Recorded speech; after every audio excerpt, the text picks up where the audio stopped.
Hi, and welcome to Stamp with Ginny. Today I'm going to share with you this cute little owl box that holds a Reese's peanut butter cup. This box is quick and easy to make, and it's a lot of fun with its cute little image from the adorable owl stamp set that you can get during Sale-a-bration. So let me set this aside and I'll show you how to get started.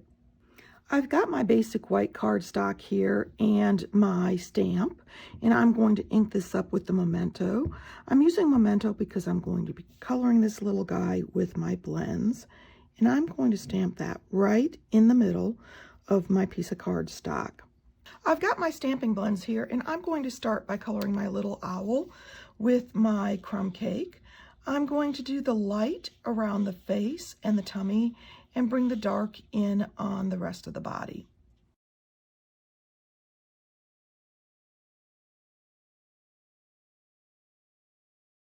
Once I have the body done, I'm going to bring in my Calypso Coral and I'm going to color his nose and feet. I'm doing this quickly, but if you make a mistake and bleed outside the lines, you can bring in your color lifter. Next, I'm going to do his little eyes, and I'm going to use the Granny Apple for this. I'm going to simply color the irises here. And then I'm going to move on to the party hat. And I'm using the Balmy Blue and the Fresh Freesia for this. I'm going to start with the ball at the top, and I'm going to use my dark. And then I'm going to do the stripes in alternating colors. There we go. I got my little owl done, and I'm ready to start moving on to the box. For my box, I'm going to bring in my Fresh Freesia piece of cardstock, and I am going to start by scoring it on the 1-inch mark on all 4 sides. I've got that piece done, and I'm going to bring in my Designer Series paper, and I'm going to use the larger balls since this is Designer Series paper and it tears a little easier. You'll still want to use a lighter touch as you score those 1-inch marks going all the way around 4 sides. I've got my scoring done and I'm ready to move this to the side. I'm going to use my bone folder first, and I am going to score on all 4 sides.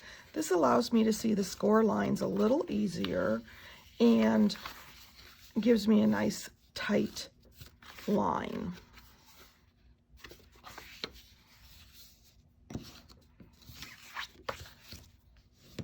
I'm going to do that on the top and the bottom while I have my bone folder.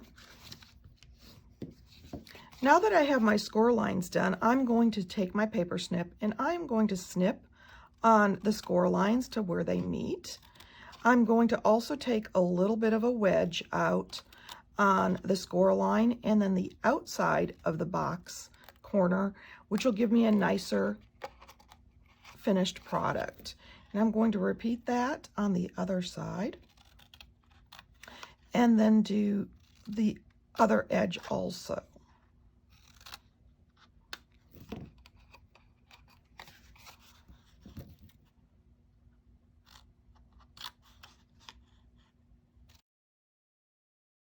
Now the one tip is you want to make sure you take that wedge out of the tabs on the outside piece.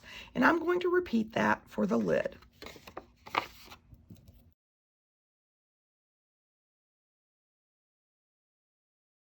There we go. I've got my cutting done and created those tabs, and so I'm ready to assemble.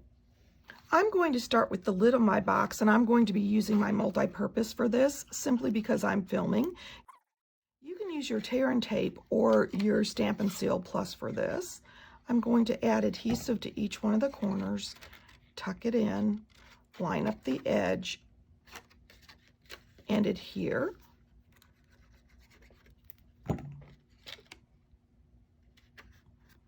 And I'm going to repeat that on both the top and the bottom of the box.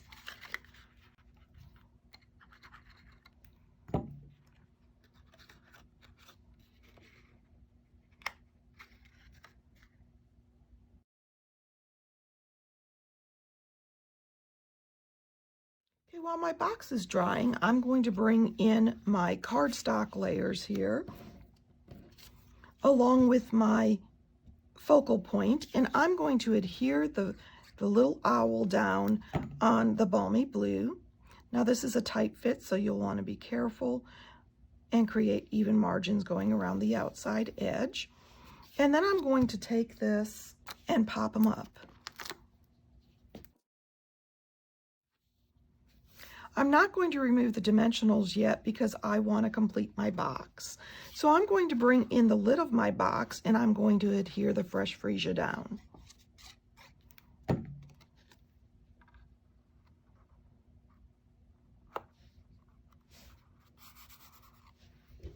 I'm going to bring my box bottom in and I'm going to add a piece of candy to it. And I'm going to slide the cover over the top. And then I'm going to bring in this twine and I'm going to wrap it around my box a couple of times. Once I have that around my box, I'm ready to tie it in a bow. And I'm going to make sure I'm tying it to one side because that focal point will cover it. There we go. I've got the twine on there and I can trim it and I can adjust as needed. I'm going to have a little bit of the fresh freesia showing, so if you want you can slide it just slightly so the bow's on top of the box more. I'm going to spread these out and make it pretty, and then I'm going to remove my dimensionals from the back side. And I'm going to pop this right on top of my box, being careful to give, once again, even margin since this is such a tiny border. Just a little pop of color.